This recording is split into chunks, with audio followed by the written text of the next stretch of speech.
All right. So these theorems all relate to isosceles or equilateral triangles.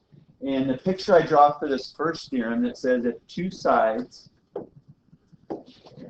of a triangle are congruent, so if two sides of a triangle are congruent, that would be maybe this side and this side, then the angles opposite them are also congruent. So these little congruent hash marks point at, if you follow them along, they point at the angles that are congruent. So that thing points at that opposite angle, and that thing points at that opposite angle. So if you have an isosceles triangle, its base angles are congruent. Usually we define an isosceles triangle based on its sides, two sides being congruent. But a theorem related to this is that the base angles are also congruent. And the base angles are those two right there. The converse of the base angles theorem, here it is. We know what converses are, right? Yes.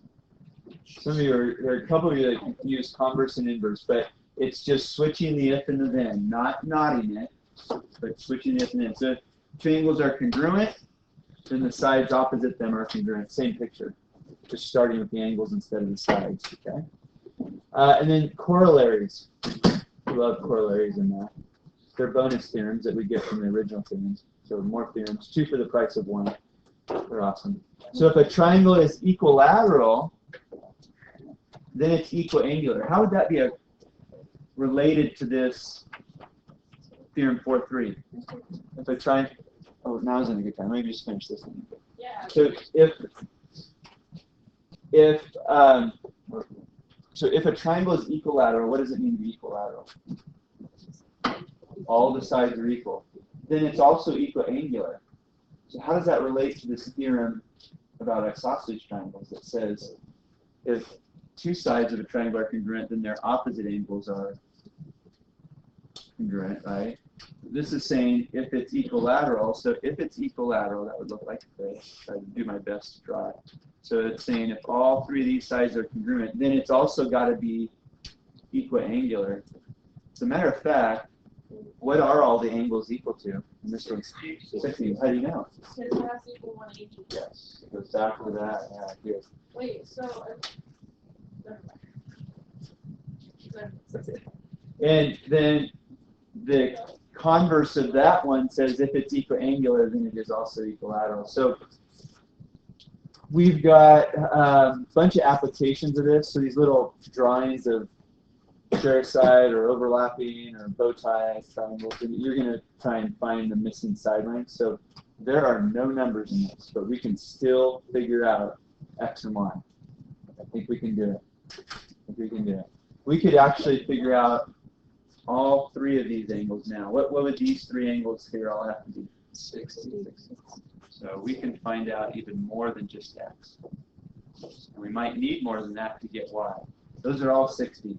If that's 60, what's this? This is going back to chapter 2. 120. Why?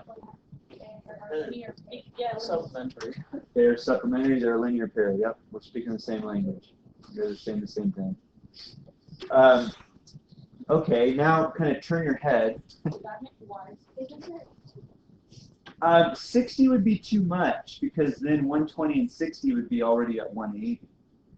But turn your head kind of sideways. What kind of triangle is this right here? That would be an isosceles.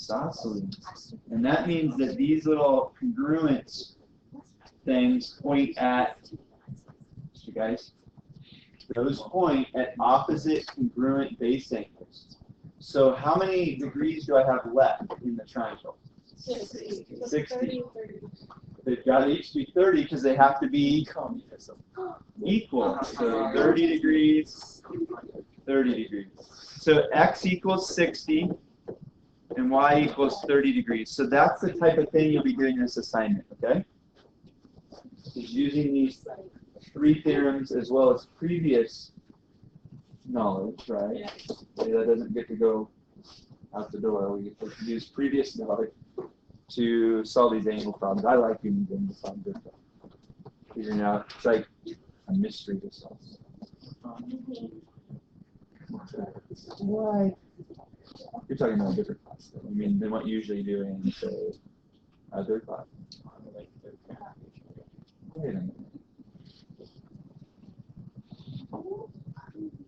All right, example 2. I remember. All right, what do you think here? Let's see what we've got going on here.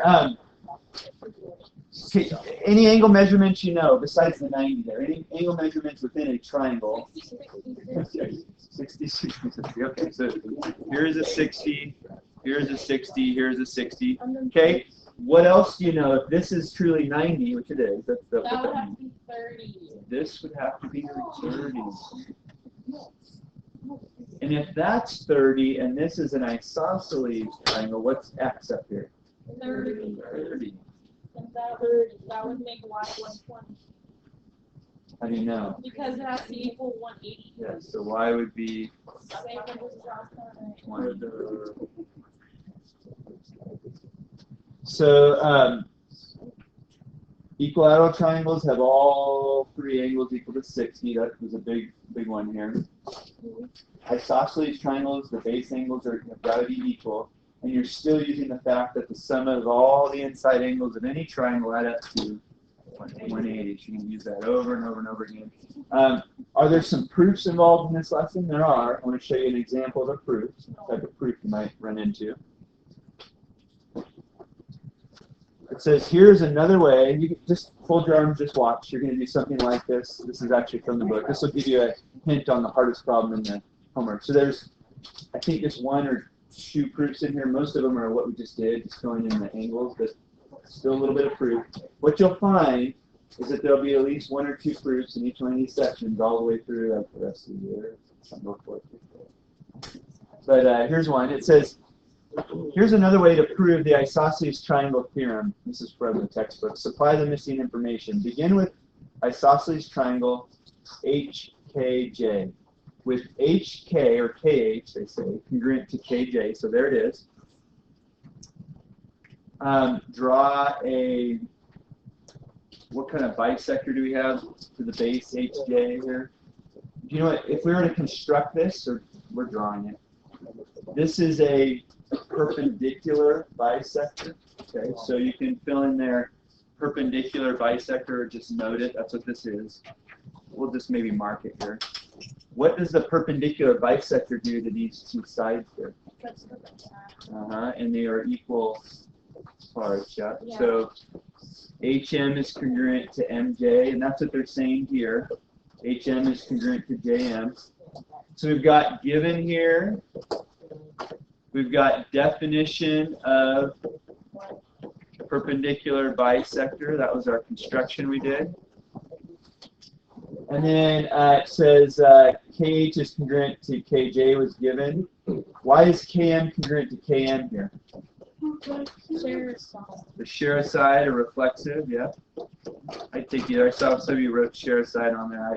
That's fine. That describes what reflexive is. Share side. When you, as you grow old, you lead this class, even, I don't know. Taylor, do you remember the reflexive property? No. So she might just say, hey, those 2 triangles share a side. That's equivalent. Share side. And then, why are these triangles congruent, Sarah?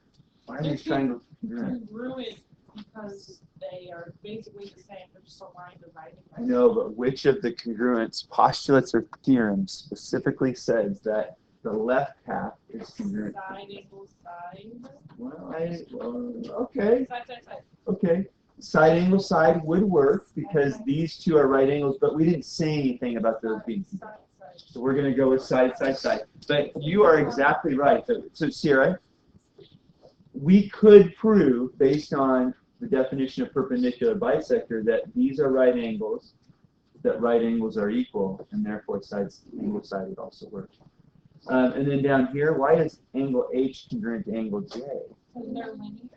No, this goes back to last night's lesson. But they're on the same line. They're on the same H and J, they are, but that wouldn't make them necessarily congruent. It depends on the angle at which these line segments leave them. But I am guaranteed that these are congruent based on the step above. If the triangles are congruent, why are these parts, H and J, congruent?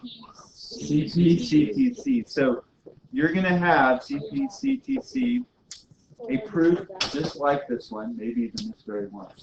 in your homework. What? Proof. The proof packet. I'm going to hand that out in a minute.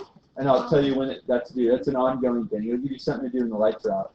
But this is it. CPCTC will prove our theorem.